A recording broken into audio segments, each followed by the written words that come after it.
Team India ఇప్పుడు భీకర form లో ఉంది. ఇటీవలి కాలంలో టెస్టుల్లో తడబడుతూ వచ్చిన భారత్ తనకు అచ్చొచ్చిన వన్డేలు టీ20లో మాత్రం అదరగొడుతోంది. రీసెంట్ గా ఇంగ్లాండ్ తో టీ20 సిరీస్ ను 4-1 తేడాతో గెలుచుకున్న మెన్ ఇన్ బ్లూ ఇప్పుడు జరుగుతున్న వన్డే సిరీస్ లో 2-0తో ఆధిక్యంలో ఉంది. మరో వన్డే ఉండగానే సిరీస్ ను సొంతం చేసుకుంది. సారథి రోహిత్ శర్మ సెంచరీతో చెలరేగడం, మిగతా బ్యాటర్లు ఫామ్ అందుకోవడం, బౌలర్లు అదరగొడుతుండడం భారత్ కు బిగ్ ప్లస్ గా మారాయి. కానీ ఒక్కడికి మాత్రం తీవ్ర అన్యాయం జరుగుతోందనే అభిప్రాయాలు వ్యక్తమవుతున్నాయి. అతడే stylish batter, wicket keeper KL Rahul.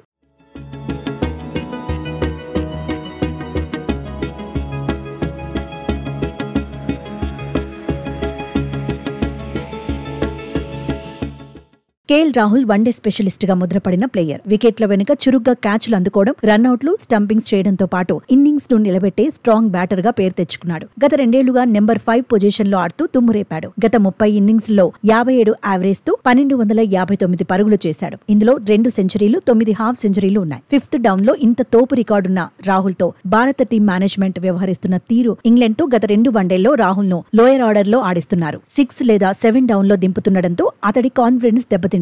ఇది రాహుల్ బాడీ లాంగ్వేజ్ లో కనిపిస్తోందనే వ్యాఖ్యలు వినిపిస్తున్నాయి. గత 2 వన్డేల్లో రోహిత్ శర్మ, శ్రేయస్ అయ్యర్ సహా బ్యాటర్లంతా తమ పొజిషన్లలో ఆడారు. కానీ ఒక్క రాహుల్ ను మాత్రం కింద ఆడిస్తున్నారు. లెఫ్ట్ రైట్ కాంబినేషన్ ఉండాలనే ఆలోచనతో కేఎల్ స్థానంలో అక్షర్ పటేల్ ను దింపుతున్నారు. అయితే తొలి మ్యాచ్ లో అక్షర్ రాణించాడు. అయినా రెండో మ్యాచ్ లోనూ అతన్ని మళ్లీ 5th డౌన్ లోనే ఆడించారు. మరో 9 రోజుల్లో ఛాంపియన్స్ ట్రోఫీ లాంటి బిగ్ టోర్నమెంట్ జరగనుంది. ఆ టోర్నీకి ముందు జరిగే ఏకైక సిరీస్ ఇదే. ఈ నేపథ్యంలో ప్రతి ఆటగాడికి తగినంత ప్రాక్టీస్ దొరికేలా ప్లాన్ చేయాలి. కానీ రాహుల్ విషయంలో అలా చేయటం లేదు.